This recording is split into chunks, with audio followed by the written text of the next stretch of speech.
Today's video is going to be answering all of my most common fitness questions. So questions I get on YouTube comments, Snapchat, Instagram, any popular question I have, I've been saving in my notes on my phone, and I'm just going to go through them and just give you my advice. Obviously, everything I mention is from my personal experience. I don't know everything about fitness, but I hope that I could still help you out. And yeah, so let's get started. So the first question I want to talk about is how to get rid of cellulite on the back of your legs. So I've never had a problem with cellulite on the back of my legs, but I did have cellulite on my butt. Oh my god, I'm talking about my butt. Honestly, it never really bothered me that much, maybe because it was on my butt, and I feel like how many people see your butt every day?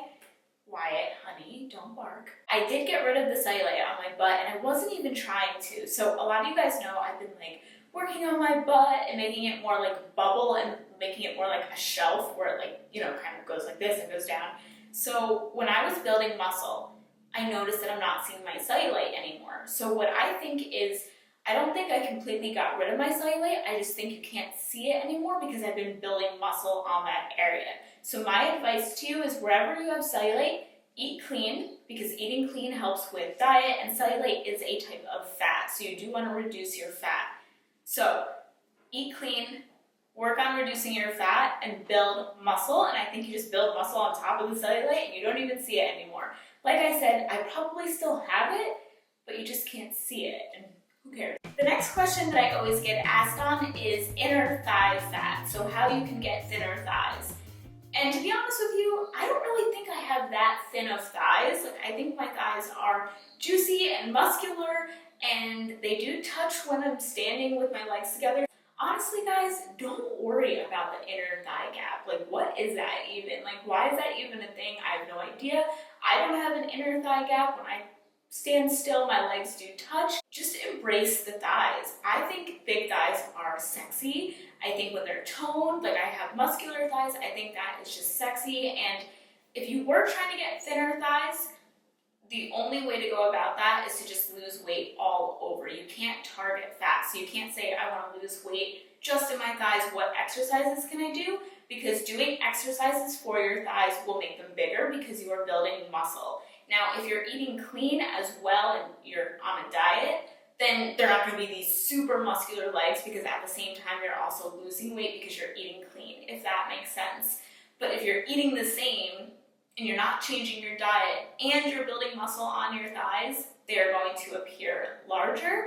So what I'm saying is, if your thighs do bother you and you would like to slim down, just go on a diet, eat clean, and work out, but you don't have to do one exercise in particular to lose weight on your thighs. You know, just you can walk outside, you can run, you can walk up hills, really anything, but I wouldn't say there's just one exercise to do for your thighs, because I always get asked, you know, what exercise can you do?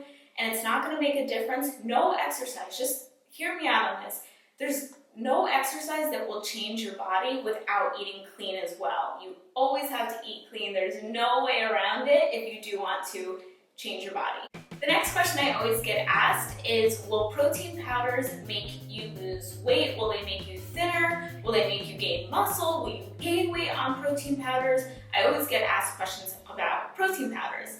So the thing with protein powders, and this has always been my philosophy, is I think they're great as a meal replacement. So if you don't have time to eat breakfast in the morning, have a protein shake. I think they're great as a snack after the gym. So say you were building muscle and now you want to repair and rebuild that muscle, have your whey protein, and that's all going to fuel the muscle that you just worked on. So that's going to be great.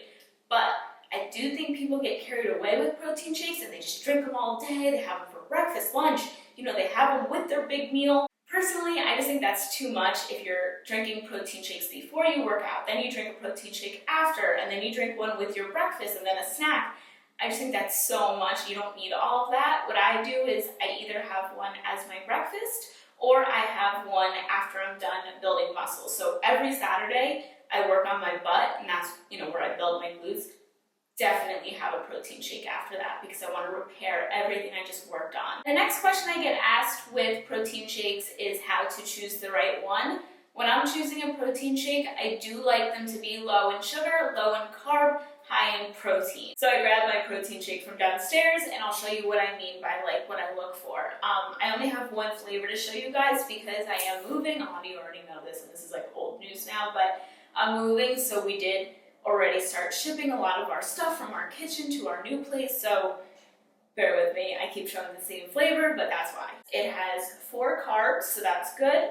It has 2 sugars, very good, and 25 grams of protein. I recommend whatever protein shake you go with to look at the sugars. You know, look at the sugars, look at the carbs, look at the protein. And yeah, that's my recommendations. Another question I always get asked is how to stay motivated when, you know, you've been doing really good for like 2 weeks and then out of nowhere you just get back into your old ways, back into old habits. How do you keep going? And I really think it kind of goes with Monday's video when I said create a vision board, write down goals.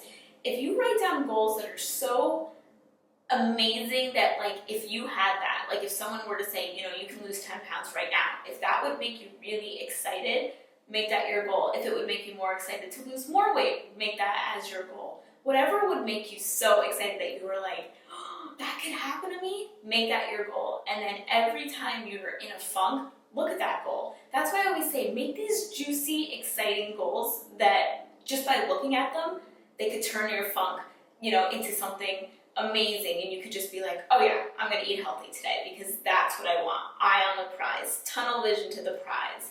That's why I made my goal, I wanted to move to California. That's why I made my goal, I wanted to start seeing abs. Those things excite me, wrong word. But if I were to just put, I want to lose 5 pounds, that really wouldn't excite me that much. It wouldn't be enough to even see a big difference where I was, and it just, I know people like to start slow with their goals, and that's totally fine, but make sure you have one big, juicy goal. You can do it in like, you know, time frames. You could say, I want to reach this by this by that time, but at least put your main juicy goal on a piece of paper, on a vision board. That way, every time you look at it, you could get like chills thinking about it, you know? Don't make it something so little that you're like, So all I'm saying is just make your goals really exciting that it does push you forward. You know, like I said, you can have small goals, you can have your mid goals, but always have that giant goal, that goal that maybe even somebody would laugh at, because if someone would laugh at that goal, that means it's big enough. And that means secretly they think you can achieve it and they're just jealous. So that is everything, guys. Thank you so much for watching. If you want to see these videos monthly, like where I discuss common questions on my Instagram and Snapchat and YouTube, then let me know and I will continue to do this. But for now, that is it. I love you guys so much. Have a great day and I'll see you guys soon. Bye.